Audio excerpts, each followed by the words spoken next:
Hello बच्चों, let's read the question. The question says, according to Einstein equation, Kmax is proportional to nu because an electron is emitted after the absorption of few photons when the absorbed energy exceeds minimum certain value. An electron is emitted after the number of photons falling on over a surface exceed the critical volume. The electron is emitted only if it is present on the surface, and an electron is emitted after absorption of a single photon of sufficient energy. तो इस question को solve करने के लिए सबसे पहले हम इस क्वेश्चन का की कॉन्सेप्ट लिख लेंगे, और इस क्वेश्चन का जो की कॉन्सेप्ट है that is photo electric effect. Okay, ये इसका की कॉन्सेप्ट होगा। अब देखिए फोटो इलेक्ट्रिक इफेक्ट होता क्या है कि मान लीजिए ये हमारे पास एक कोई मेटल सरफेस हो गई। ओके, ये मेटल सरफेस हो गई और मेटल सरफेस का जो वर्क फंक्शन है that is let's say phi naught is equals to H T not.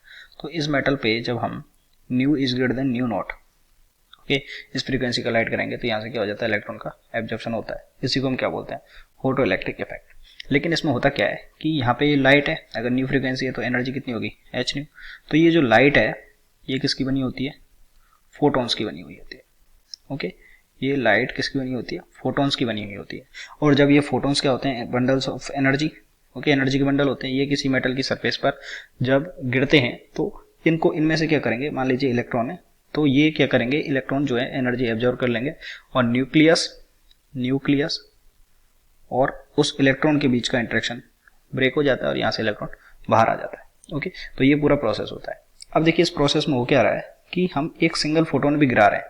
इसका करेक्ट ऑप्शन है ऑप्शन नंबर डी, क्योंकि ऑप्शन नंबर डी में क्या बोला गया है, an electron is emitted after absorption of a single photon. मान लीजिए हमने यहाँ से फोटोन गिराए, तो अगर इस एक फोटोन को भी अगर इलेक्ट्रॉन ने एब्जॉर्व कर लिया, लेकिन इसमें कंडीशन दी हुई है कि it is of A sufficient energy. Sufficient energy का क्या मतलब हुआ, सफिशिएंट एनर्जी का मतलब हुआ कि जो इलेक्ट्रॉन की एनर्जी है एच न्यू, ओके, ये सॉरी जो फोटोन की एनर्जी है एच न्यू, ये किससे ज्यादा होनी चाहिए, nu is greater than nu naught है तो H nu is greater than H nu naught, यानी कि जो एनर्जी है it must be greater than phi not.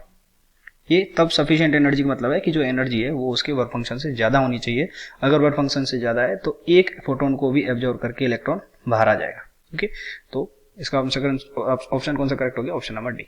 पहले बोला गया an electron is emitted after absorption of few photons, तो ये इनकरेक्ट हो गया। कोई जरूरी नहीं है, एक फोटोन में भी अगर इतनी एनर्जी है जो कि उसके वर्क फंक्शन से ज्यादा है तो इलेक्ट्रॉन बाहर आ जाएगा। An electron is emitted after number of photons falling over the surface exceed the critical volume पे कोई डिपेंड नहीं करता है, ये भी इनकरेक्ट हो गया।